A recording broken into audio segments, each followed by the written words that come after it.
Welcome to This Explainer. Look, if you're a parent tuning into this right now, I just want to take a quick second to validate how incredibly exhausted you probably are. The reality of modern bedtimes can be chaotic, draining, and, let's face it, highly stressful for the whole family. Parents everywhere are quietly turning to ASMR and gentle sound videos just to help their kids calm down at the end of the day. But, is it actually safe? And how do we actually use it the right way? Well, today we are breaking down the complete parent's guide to sound-based calm, relying directly on pediatric sleep guidance and current research. So here's the core question we all really want the answer to. Does ASMR magically put kids to sleep? I mean, we all secretly wish there was some magic button we could just press at 8 p.m., right? But the reality is no, it's definitely not a magic spell. A much better question we should be asking is this: can gentle sound become part of a safe, healthy bedtime routine? We really need to pivot away from looking at ASMR as a quick fix and instead figure out how to leverage it as a powerful, structured cue to build a routine that actually works. Here is our roadmap for the explainer today. We're going to cover 1. The bedtime struggle, 2. The science of sound cues, 3. Vital rules for parents, 4. The safe bedtime sequence, and 5. Pediatric red flags. All right, Section 1, the bedtime struggle.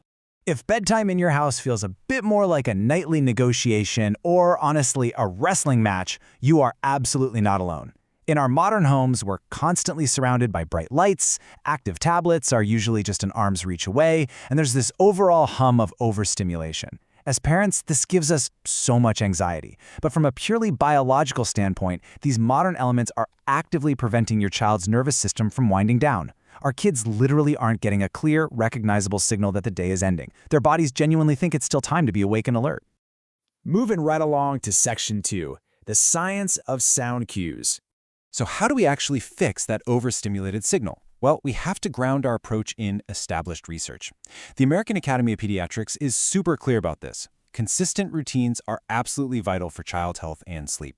On top of that, research by Mindell and her colleagues proves that structured bedtime routines significantly improve sleep outcomes in young kids. But here's where we kind of need to pump the brakes and be cautious.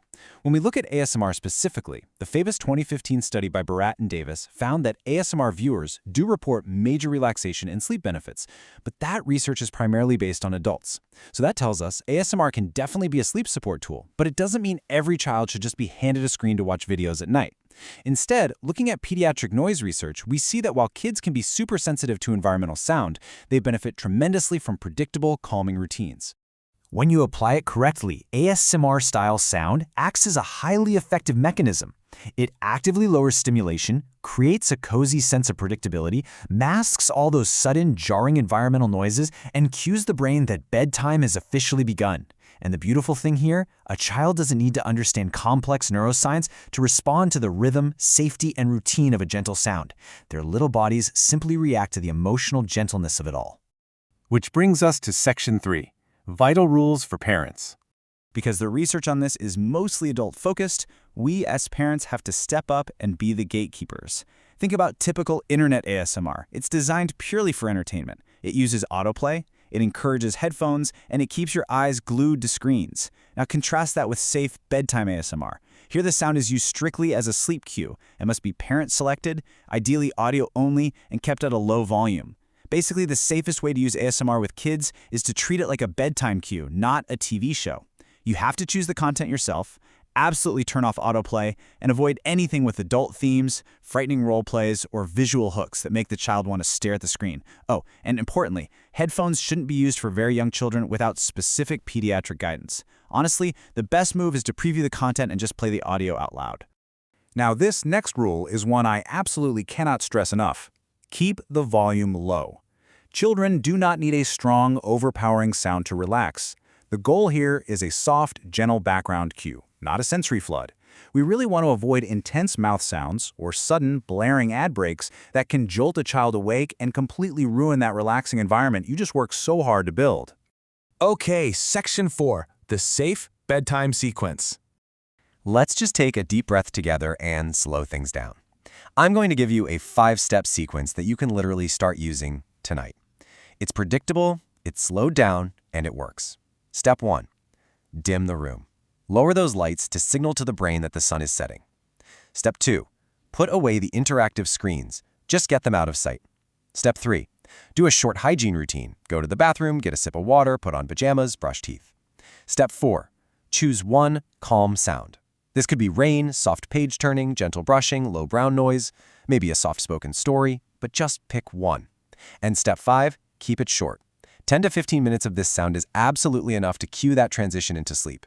But hey, what happens if it backfires? If your child suddenly becomes more alert, resists sleep, or starts bargaining for just one more video, that is a crystal clear indicator that your setup has become way too stimulating. ASMR is supposed to make bedtime simpler. If they want to keep watching and engaging, it's crossed that line from being a helpful sleep tool into being pure entertainment, and you need to dial it back to a boring audio-only format. Let's move into our final part, Section 5, Pediatric Red Flags.